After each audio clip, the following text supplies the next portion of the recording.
पत्रकार साहेब, तुम्ही हे विचारलात त्याबद्दल तुमचे खूप खूप आभार।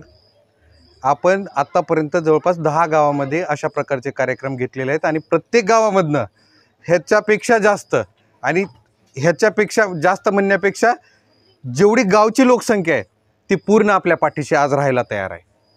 आणि असंच जर नाही, आपण ज्या वेळेस निवडणुकीचा दिवस येईल त्याच्या अगोदर आपल्याला पूर्ण गावांमध्ये हे अशा प्रकारच्या सभा घेऊन 10 जिल्हा परिषद सर्कल गाठून त्या ठिकाणी उदगीर आणि जळकोटला 2 मोठ्या सभा घेऊन या कार्यक्रमाचा आणि ह्या निवडणुकीचा समारोप द्यायचा आहे। आणि मला 100% विश्वास आहे की मतदान रूपी आशीर्वाद उदगीर जळकोटची जनता माझ्या मागे ठेवून मला त्या ठिकाणी ह्यांचा आवाज मजबूत करण्यासाठी, माझा आवाज ताकद देण्यासाठी त्या ठिकाणी विधानसभेत पाठवणार आहे।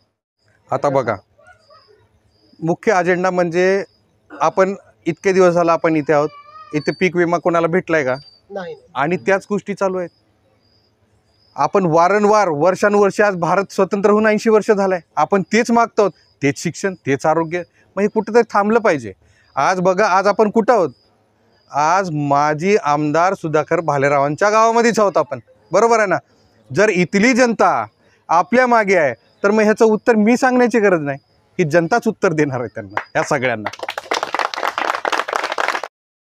एडवोकेट योगेश भैया तुम आगे बढ़ो, हम तुम्हारे साथ हैं। एडवोकेट योगेश भैया तुम आगे बढ़ो, हम तुम्हारे साथ हैं। सारी सत्ता जनता के हाथ, सारी सत्ता जनता के हाथ।